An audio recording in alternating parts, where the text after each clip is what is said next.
Hello dear students, welcome to our channel educational goal. और हमारी जो सीरीज चल रही है ग्रामेटिकल सेक्शन की, उसका आज पार्ट 4। तो देखिए पहला क्वेश्चन क्या है, आई थिंक इट, उसके बाद खालिस्तान आ गया, रेन टुडे, मुझे लगता है कि आज वर्षा हो सकती है, ये इसका मतलब है। तो देखो संभावना है वर्षा होना, कि वर्षा हो सकती है, एक प्रकार की संभावना है। तो इसमें हम यूज़ करेंगे मे का, क्योंकि मे को हम सबसे ज़्यादा यूज किस में करते हैं, संभावना में या फिर परमिशन मांगने में। तो इसमें आ जाएगा मे। देखो माइट से भी संभावना व्यक्त हो सकती है, ऐसी बात नहीं है, लेकिन माइट से ज़्यादा जो सटीक रहेगा वो रहेगा मे, क्योंकि मे से संभावना प्रबल होती है, माइट से उस प्रकार की नहीं होती है। आगे देखते हैं। तो अगला है the tallest of these boys खालिस्तान नेक्स्ट डोर टू मी, कि इन लड़कों में सबसे लंबा लड़का, यानी कि एक लड़के की बात हो रही है, द टालेस्ट, रहता है मेरे पास के दरवाजे में, यानी कि पास में उसका घर है, वहाँ वो रहता है, यानी कि एक व्यक्ति की बात हो रही है। तो ये प्रेजेंट इंडिफिनिट टेंस में चल रहा है। तो देखिए अगर प्रेजेंट टेंस में बाकी में भी होता तो हेव तो आ ही नहीं सकता, तो हेव वाले सारे ऑप्शन तो कट हो गए, क्योंकि एक के लिए हेव नहीं आता है, हेज आता है, तो ये तो कट गए। अब बच गया लिव की लिव्स। तो देखिए सिंगुलर अगर है, थर्ड पर्सन है, तो हम वर्ब में एस यस लगाते हैं, तो हमारा आंसर क्या रहेगा, लिव्स। तो ये हमारा आंसर सही रहेगा, the tallest of these boys lives next door to me. इसमें लिव नहीं आ सकता, क्योंकि जिस लड़के की बात, अगर हम किसी की बात करते हैं तो थर्ड पर्सन होता है। तो प्रेजेंट इंडिफिनिट टेंस का नियम है कि थर्ड पर्सन सिंगुलर अगर है तो हम उसकी वर्ब में एस एस लगाते हैं। आगे देखते हैं। आगे है my grand father is hard of, उसके बाद खालिस्तान है हियरिंग। तो देखिए एक एक्सप्रेशन होता है कि हार्ड ऑफ, उसका मतलब होता है कि कठिनाई। तो देखिए क्या मतलब है कि मेरे दादाजी को सुनने में कठिनाई है या उन्हें तकलीफ होती है।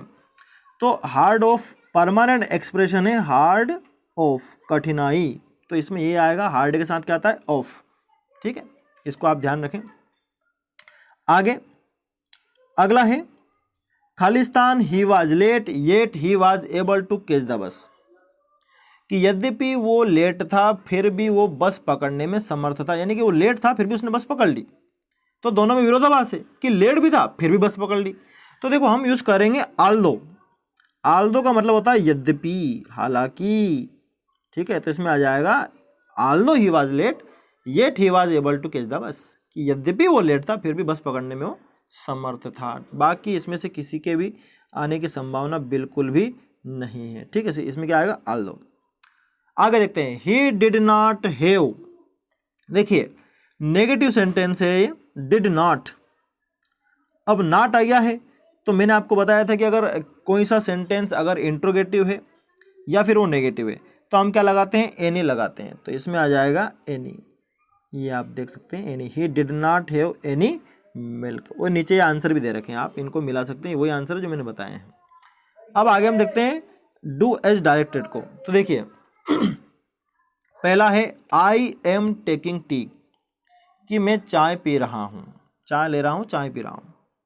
इसका आपको पैसिव वाइज बनाना है। तो देखिए पहले हमें टेंस पर ध्यान देना होगा। तो टेंस क्या है, प्रेजेंट कंटिन्यूअस टेंस है। ठीक है, फिर हमारा ऑब्जेक्ट क्या है, चाय। तो हम चाय यानी कि टी से स्टार्ट करेंगे, टी,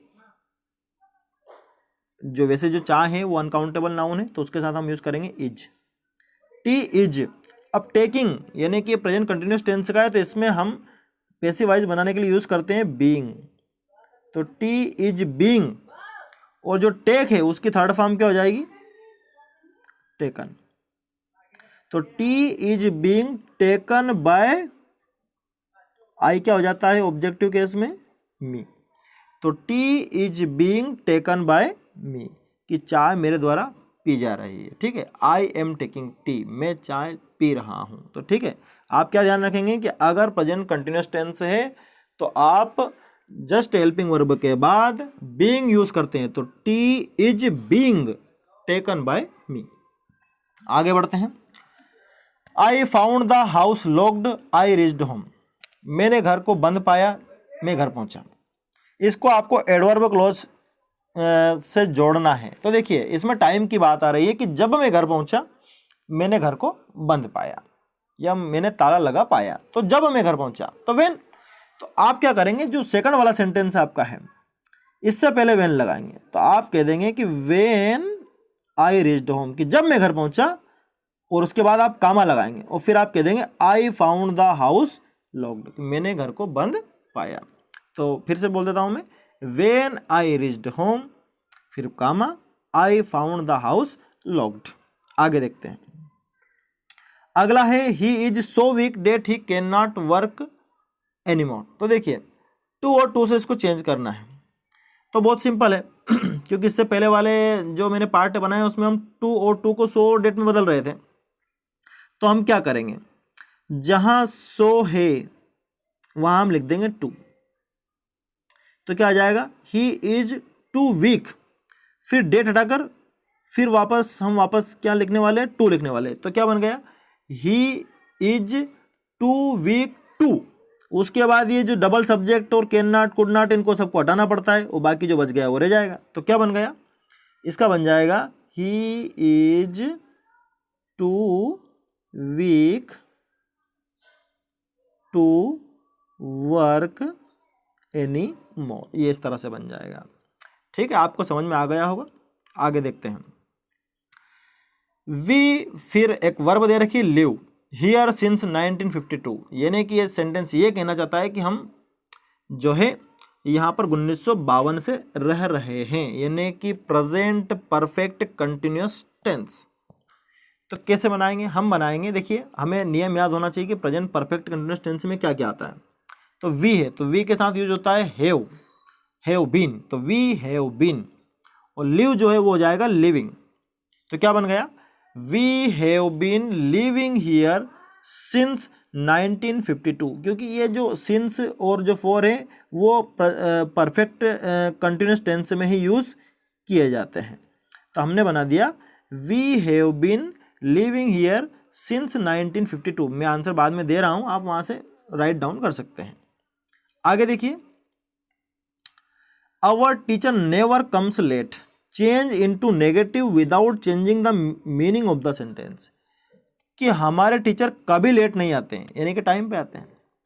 तो आपको नेगेटिव भी बनाना है और इसके मीनिंग में बदलाव नहीं होना चाहिए, यानी कि मीनिंग वही रहना चाहिए कि टीचर टाइम पर ही आते हैं। तो अपन क्या बनाएंगे, ऑलवेज किसका अपोजिट होता है, नेवर का, तो हम बना देंगे आवर टीचर ऑलवेज, नेवर के स्थान पे क्या आ जाएगा, always, our teacher always comes on time, late के स्थान पे क्या लिख देंगे, ऑन टाइम। तो दोनों का मतलब वही रह जाएगा कि हमारे टीचर हमेशा टाइम पर आते हैं या फिर हमारे टीचर कभी लेट नहीं होते हैं। तो ये आपने नेगेटिव भी बना दिया। कुछ मतलब कुछ सेंटेंस ऐसे होते हैं कि जिनके नेगेटिव ऐसे बनते हैं, जैसे कि अगर ये ऑलवेज से होता तो इसका नेगेटिव किससे बनता, नेवर से बनता। ठीक है, आगे देखते हैं, अगला है there is nothing good or evil, it is our thinking which makes it so, कि कुछ भी अच्छा बुरा नहीं होता, ये हमारी सोच ही है जो उसको ऐसा बना देती है। यानी कि हमारी सोच अच्छी है तो अच्छा कार्य होता है, हमारी सोच बुरी है तो बुरा कार्य होने लग जाता है। तो देखिए इसको आपको जोड़ना है, या तो बट से जोड़ सकते हैं या एंड से जोड़ सकते हैं। Combine the above sentences into A compound sentence using a suitable conjunction, यानी कि कंजक्शन आपको दो दे रखे हैं, बट या एंड। तो देखिए इनमें तो विरोधाभास है ही सही, क्योंकि हम क्या कह रहे हैं कि कुछ भी अच्छा या बुरा नहीं होता, बल्कि हमारी सोच जो है वो उस कार्य को अच्छा या बुरा बनाती है। तो बल्कि यानी कि बट, तो आप सीधी सी बात है बीच में बट लगा देंगे, तो आप कह देंगे there is nothing good or evil but it is our thinking which makes it so. तो आप एक पहले सेंटेंस के बाद क्या लगा देंगे, बट लगा देंगे, और फिर दूसरा सेंटेंस हो जाएगा। तो इस तरह से ये मैंने आपको एक और पार्ट करवा दिया है, और ये इसके आंसर है, आप मिला सकते हैं। T is being taken by me when I reached home, I found the house locked, he is too weak to work anymore, we have been living here since 1952, our teacher always comes on time, there is nothing good or evil but it is our thinking which makes it so। तो ये सारे answer हो गए। मुझे लगता है कि आपको ये वीडियो पसंद आया है, तो पसंद आया तो आप मेरे चैनल को अभी सब्सक्राइब कर लें और अपने दोस्तों के साथ इस वीडियो को शेयर करें। Thanks for watching.